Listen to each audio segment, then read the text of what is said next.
2 ปีป้ายมันฮักกระสูงสำนี้แม่เขาก็จะได้ที่ซะน้องแยกมานอนพักผ่อนในห้องเพลงเก็บเอา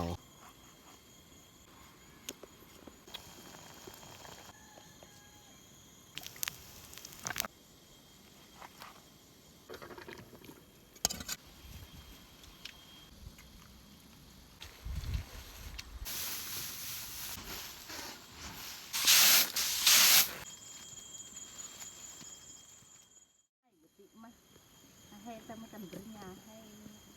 เดี๋ยวมันเกี่ยวเราให้หลายจ่ายว่าแม่เนี่ยนะที่ได้ก็เป็นวันพักเนี่ยตา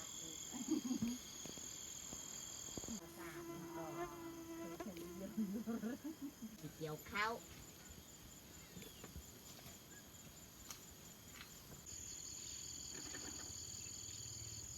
กราบสบายดีเบิร์ดสู่คู่สู่คนที่เขามาเบิ่งมาชมสองของเฮาแล้วสำหรับวันนี้นี่พวกเฮาก็พากันขึ้นให้ขึ้นมาเก็บเกี่ยวเขาให้ แต่ว่าวันนี้เขาก็ขึ้นค่อนข้างสวยแน่ก็เนื่องจากว่าเมื่อคืนนี้นี่ฝนตกแห้งคือกันฝนตกแห้งแล้วก็ต้นข้าวก็ยังเปียกเขาก็เลยท่าให้มันแดดเนาะจึงคอยขึ้นมาเก็บมาเกี่ยวแล้วที่เขาเกี่ยววันนี้เนี่ยเขาเบิ่งคืนเนาะถ้าว่าอันข้าวมันเปียกเนี่ยเขาจะบ่ได้เอาไปไว้อยู่เทิงเราข้าวเขาสิเอาเมื่อกินเนาะถ้าว่าบ่เปียกก็เอาไปไว้ได้ในเราเข้าแล้วโอเคมันแต่ทุกคนติดตามเบิ่งกับพวกเฮาได้ใน1 วันวันนี้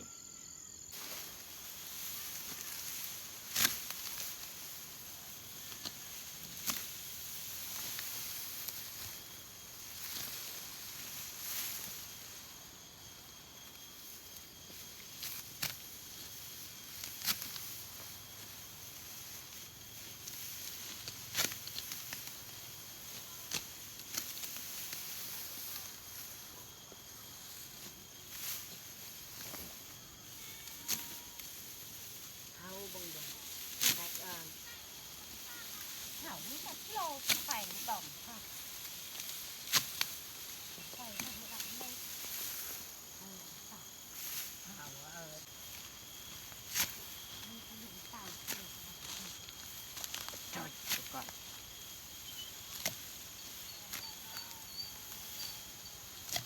พี่ก็อาจจะเบื่อการถ่ายทำแบบ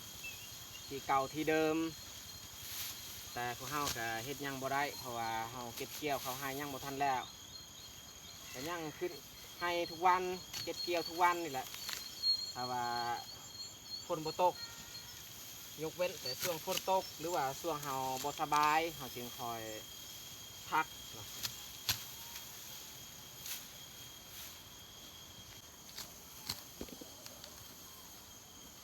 โอ้ยแม่ก็ยังขายเดี๋ยวทำดังปลายกันครับ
อยู่บ้านเฮานี่เกี่ยวเข้านี่เฮาบ่ได้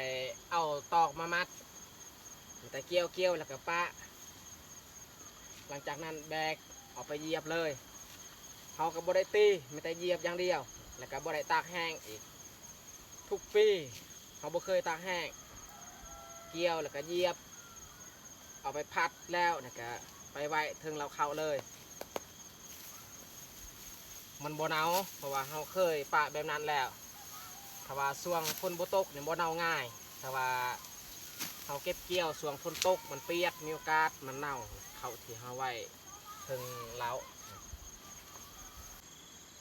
กลัวอันนี้มันฮักกะมีมากทำอิฐตั้งแต่เขาปลูกมันกำลังออกมากต้นนั้นก็มีมากต้นนั้น2 ต้นใหญ่อีก2 ต้นอันนี้มันขึ้นปีนี้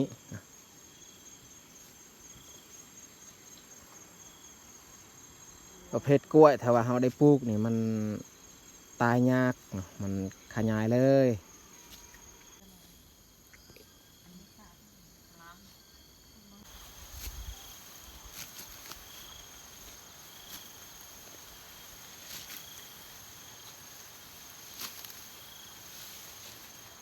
ทีซีก็อยากให้น้องแยกเบาในคลิปเขาก็บอกให้น้องแยกเบากับทีซีแต่น้องแยกก็บกะว่าบ่เคยแน่อีกอย่างก็บ่ค่อยได้พูดภาษาลาวเพราะว่าอยู่บ้านเฮานี่ส่วนหลายเว้าแต่ภาษาชนเผ่า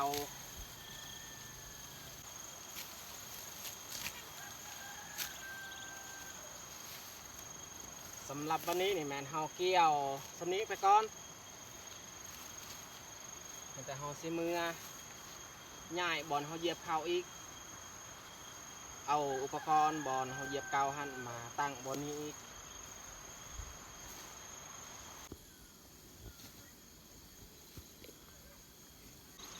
ต้นหมากม่วงเฮาปลูก2 ปีป้ายมันฮักกระสูงสำนี้ Udah tanah hekna aku cia. อันนี้อีกต้นหนึ่ง Kagras tiga. หมากม่วงนี่แหละค่อนข้างลายต้นเฮาปลูกอยู่กลางไร่ของเฮาหมากมีนี่เฮาปลูกคือกันได้2-3 ต้นแต่ว่าแบะมันเข้ามามันกัดมันกินใบมันก็เลยบ่ขยายปานใดมันยังต่ำคือเก่าคือตัวนี้นี่สูงแล้วไม้ไผ่ที่พอปลูกก็เริ่มขยายแล้ว2 ปีการปลูกไว้อันไม้ไผ่อันนี้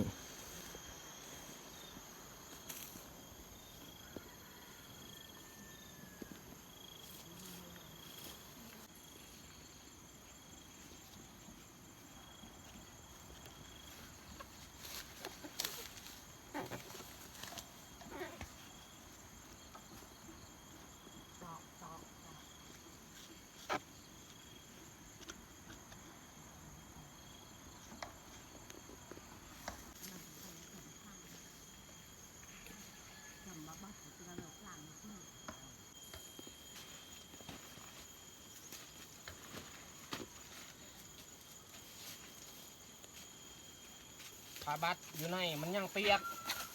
แต่ว่าเฮาก็พยายามตากแดดแล้วยันว่าเมื่อเวลาเฮาเอาเขามาเหยียบมัน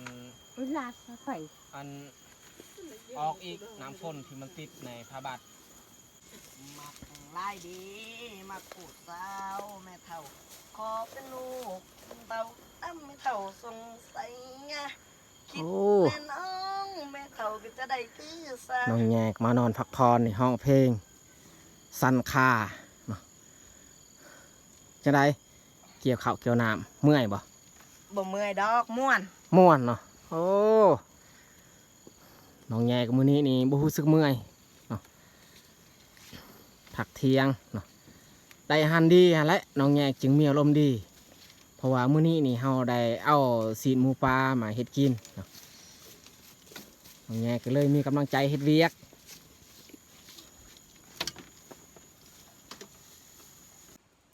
เขาเกี่ยวเข้าปะอยู่หั่นเนาะบอนเฮาเหยียบเข้าเฮาก็เฮ็ดไปแล้วมีแต่คอยสิย่างพยายามกลับก่อนบ่ฮู้ว่ามันสิถึกหรือบ่เฮายามมื้อวานนี้บ่ถึกลองมาลุ้นวันนี้อีกเครื่องคองนี่เฮาเอาไปเบิด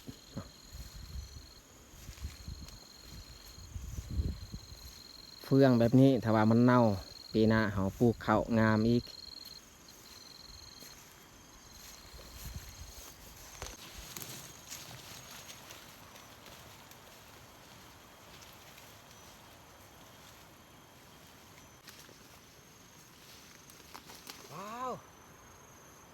นกถือกับดักทุกคนเลยนี่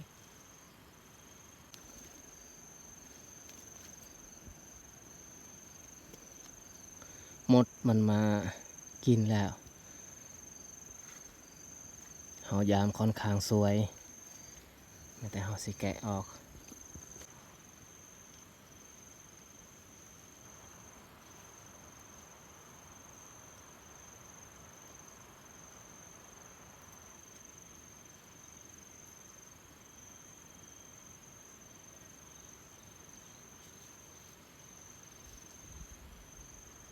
ห่างคืนอีกนกชนิดนี้หนีร้ายอยู่เทิงกลางไห่ของเฮาเคยเห็นมันบินไปบินมา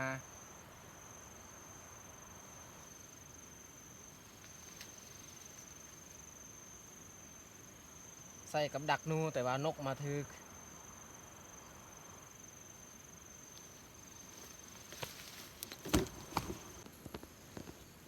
หลังนี้ก็ยังคือเก่า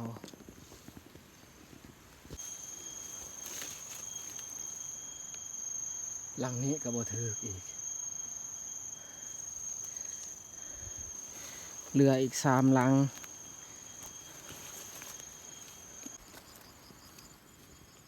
หลังสุดท้ายโอ้ยบ่ถึกแล้ว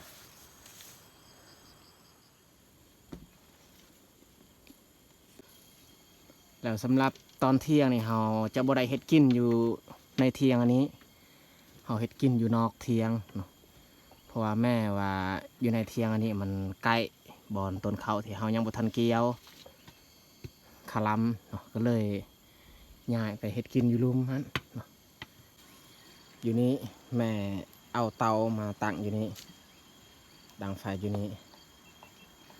ยัดฟืนหลายๆโลดเพราะว่าเราสิเอาซีนมาปิ้ง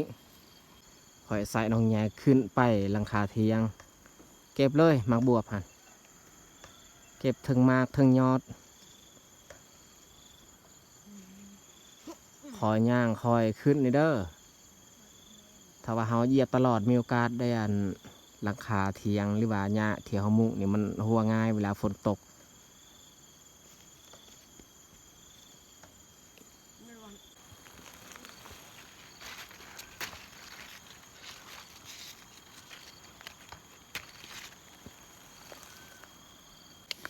หมากบวบ3 หน่วยที่น้องแยกขึ้นเก็บอยู่ถึงหลังคาเทียงยอดนี่มันแต่อันเดียว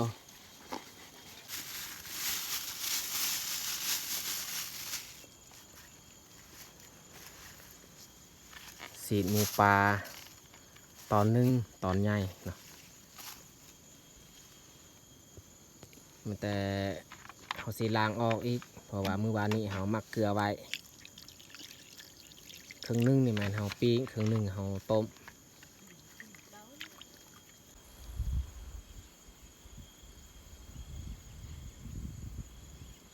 เขาแบ่งซีนแล้วเนาะซีนตัวนี้นี่มันซีนที่เขาจะปิ้งส่วนตัวนี้นี่แมนเฮาต้มเฮาปิ้งลายกลัวเฮาต้มเพราะว่าเฮาต้มนี่เขาจะใส่กับหมากบวบ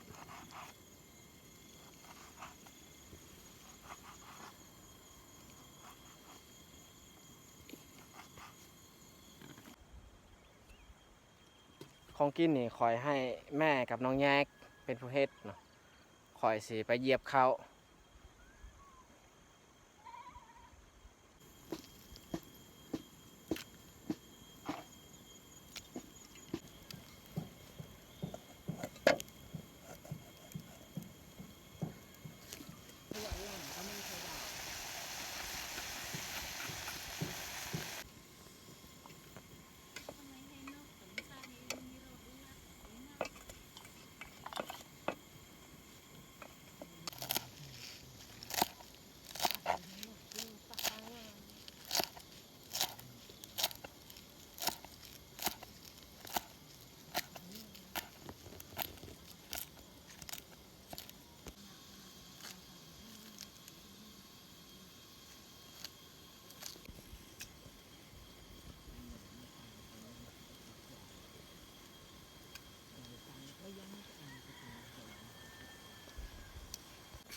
mang yết ấy đào cái đây cái cho mà yết ấy chạm nó đầy rồi bằng rồi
Karierikkiä.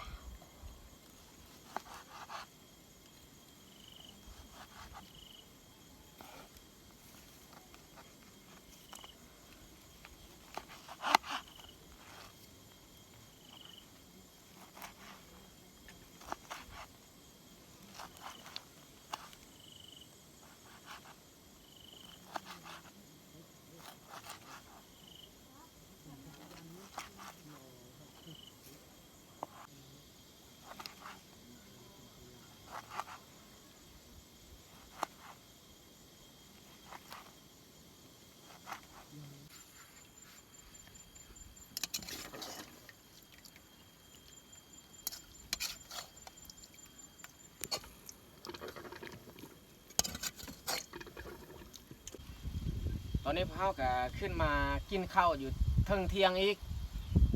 ยกเว้นแต่ส่วนเฮาดังไฟเนาะบ่ให้ดังไกลข้าวที่เฮายังบ่ทันเกี่ยวเอามากินข้าวเที่ยงนำกันเมนูแซ่บๆมื้อนี้ชีดหมูปลาที่เฮาซื้อนำข้าเจ้าคนในบ้านเฮานี่แหละเขาได้เฮาขอซื้อนำเขาส่วนเฮานี่คือสิบ่มีวันดอกสิได้หมูปลา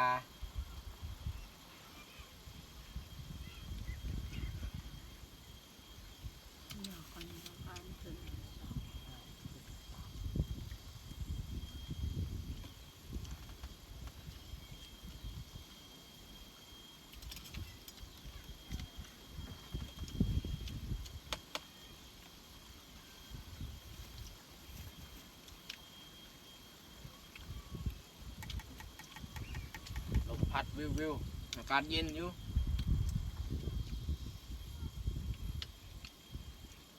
มื้อนี้เนี่ยอากาศบ่แดดเขาเฮ็ดเวียกนี่เขามักแบบนี้แหละบรรยากาศดีบ่แดด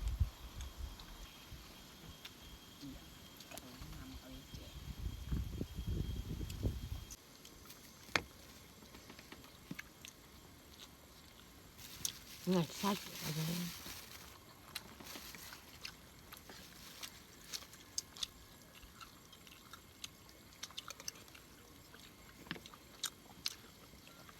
อันนี้เหมือนกระดูกที่เราต้มกินตอนเช้าเราเอามากินอยู่นี่อีกตอนเที่ยง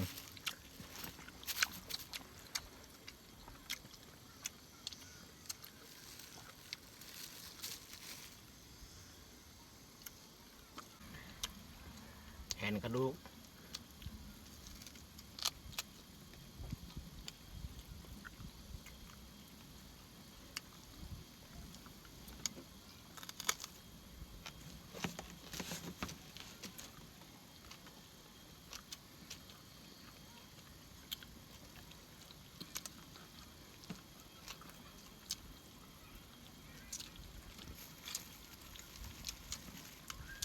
ในซีนที่มันติดกระดูกนี่มั่นขนาดนะตัวแม่แกงอยู่นี่นี่มันบ่มันปันได้เพราะว่ามีแต่ซีนตัวนี้นี่เขาต้มปนกันกับหนังน้ำมันกับซีนกระดูก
เขานอนพักผ่อนอยู่นี่ก็ได้ชั่วโมงกว่าส่วนแม่กับน้องแยกเนี่ยแมนเกี่ยวเขา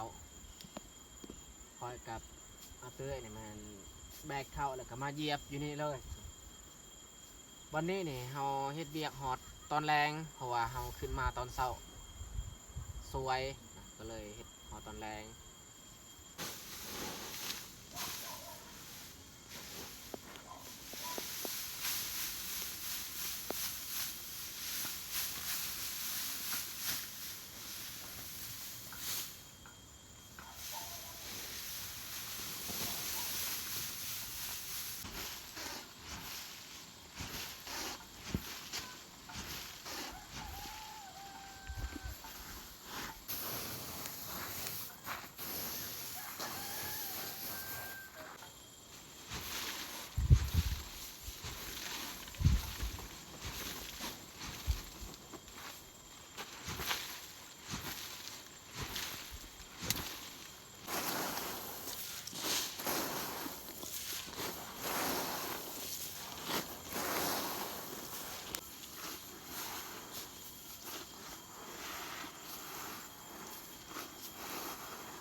cái chú đào là hải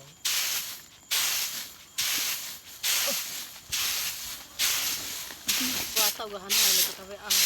cái yang màu cạc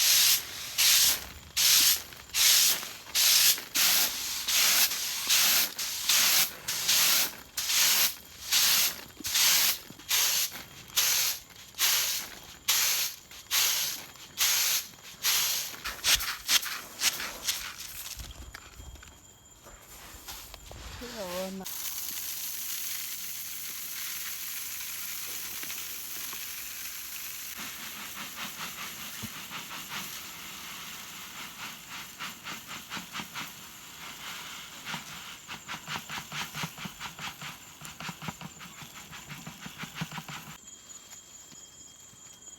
สำหรับวันนี้เราได้เข้าที่เราฟัดแล้วเนี่ยมัน3 คู่ป้าย ในกระพานี้กับคู่หนึ่งกระพานั่นคู่หนึ่งอยู่นี่คู่ปลายคันเฮาไล่กระสอบ50นี่มันบรรจุได้สอบปลายนี่แหละเพราะว่าในกระสอบหนึ่งนี่มันตกอยู่2 คู่ 3 คู่